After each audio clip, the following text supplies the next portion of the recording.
તો મહીસાગર જિલ્લામાં માવઠાથી ખેડૂતોનો પાક બરબાદ થઈ ગયો છે। શનિવારે લુણાવાડા સહિત આસપાસના વિસ્તારોમાં ધોધમાર વરસાદ પડ્યો, જેથી ખેડૂતોના વાવેતર કરેલ ઘઉં, મકાઈ, એરંડા, ચણા સહિતના પાકને વ્યાપક પ્રમાણમાં નુકસાન થયું। સજ્જનપુર ગામે પણ કંઈક એવા જ દ્રશ્યો જોવા મળ્યા।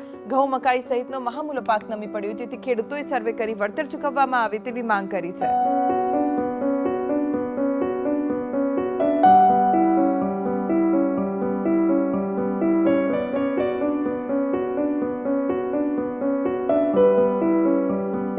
ફરી એકવાર ગુજરાતમાં ખેડૂતોને માવઠાનો માર વેઠવાનો વારો આવ્યો છે। ત્યારે મહીસાગર જિલ્લામાં પણ ગઈકાલે જે માવઠું થયું તેને લઈને ખેતીમાં વ્યાપક પ્રમાણમાં નુકસાન જોવા મળી રહ્યું છે। એબીપી અસ્મિતા પહોંચ્યું છે સજ્જનપુર ગામે। કેટલાક ખેડૂતો આપણી સાથે છે, તેમની જે વ્યથા છે તે સાંભળીશું, ખેડૂતોની શું સ્થિતિ છે તે સાંભળીશું। કેટલાક ખેડૂતો આપણી સાથે છે, તેમની સાથે જ વાતચીત કરીશું। ગઈકાલે જે વરસાદ વરસ્યો, શું સ્થિતિ હતી અને કઈ રીતે વરસાદ વરસ્યો અને કેટલું નુકસાન? અમે શિયાળુ પાકમાં ઘઉં, ચણા, દિવેલા, કપાસ આવી ખેતી કરેલી છે। ઘાસચારો પણ કરેલો છે, પણ વાવાઝોડું વરસાદ સાથે વાવાઝોડું એટલું આવ્યું ભયંકર કે સાહેબ મકાન પણ તૂટી જાય એ પ્રકારનું વાવાઝોડું આવ્યું। ખેતી બધી પડી ગઈ અને ઘઉં તો પડીને ઉપર પાણી ફરી ગયું, એટલા ઘઉં તો ભોય જમીન દોસ્ત થઈ ગયેલા છે। તો આ ખેડૂતોને હવે કરવું શું? રોવાનો વખત આવ્યો સાહેબ। તો હવે કલેક્ટરશ્રીને અમે નમ્ર વિનંતી કરીએ કે ઉપલા લેવલે અમારી રજૂઆત કરે અને ખેડૂતોને કંઈક રાહત થાય એવું કંઈક કરે, સર્વે કરાવે। અને સર્વે કર્યાથી સંતોષ નથી, સર્વે કરાવીને અમને કંઈક વળતર મળે એ અમને કંઈક થાય એવું કલેક્ટર સાહેબને અમે નમ્ર અરજ કરીએ છીએ।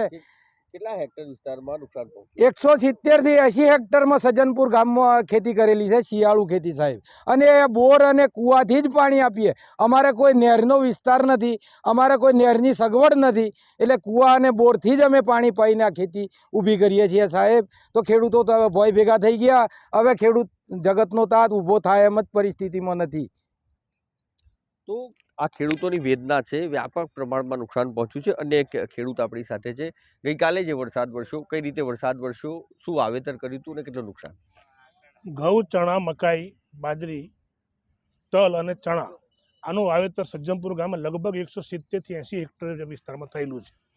હવે અહીં કોઈ નહેર વિસ્તાર ન હોવાના કારણે મોંઘા ખાતર, બિયારણ અને પાણી પણ વેચતું લેવું પડે છે।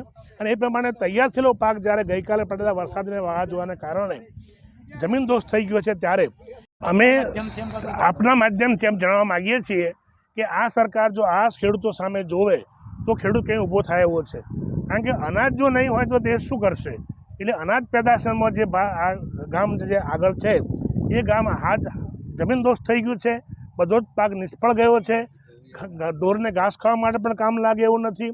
એટલે અમે આપને એ આશા રાખીએ છીએ કે જે તે વળતર સરકારશ્રીને મળે। કેટલાક ખેડૂતો તો સાહેબ આપણી સામે બોલવા પણ તૈયાર નથી, કારણ કે આવા તો કેટલી વખત રજૂઆતો થઈ છતાં પણ એનો કોઈ પ્રત્યુત્તર મળ્યો આજ સુધી નથી। એટલે અમને આશા રાખીએ છીએ કદાચ આપના માધ્યમથી અમે રજૂઆત કરીએ છીએ અને કદાચ જો આ વખત વળતર ખેડૂતોને મળે તો થોડી રાહત થાય એવી છે। બાકી ખેડૂત આગલો પાક કરવા માટે અત્યારે સક્ષમ નથી એમ કહો તો પણ ચાલે, કારણ કે એની પાસે કશું જ રહ્યું નથી। જે ઉત્પાદન થવાનું હતું એ ઉત્પાદન જમીન દોષ થઈ ગયું છે, એટલે ઉપજ થાય તો નવું વાવેતર કરી શકે, અને એ ઉપજ થવાની નથી, અને થવાની નથી એના કારણે ખાતર બિયારણ એ લાવી શકે એવો નથી। એટલે એ રીતે પ્રોબ્લેમ થયેલો છે। તો ફરીથી વિનંતી કરીએ છીએ કે જે કંઈ વળતર સરકારશ્રી આપે એ અમને ઈચ્છનીય છે અને આપને એ જણાવીએ છીએ। તો આ ખેડૂતોની વેદના છે। મહીસાગર જિલ્લામાં ગઈકાલે જે કમોસમી માવઠું થયું તેને લઈને સજ્જનપુર ગામમાં વ્યાપક પ્રમાણમાં નુકસાન પહોંચ્યું છે તેમ ખેડૂતો જણાવી રહ્યા છે। ત્યારે યોગ્ય વળતર ચૂકવવામાં આવે તેવી ખેડૂતો તરફથી માંગ કરવામાં આવી રહી છે। હિરેન પંડ્યા, એબીપી અસ્મિતા, મહીસાગર।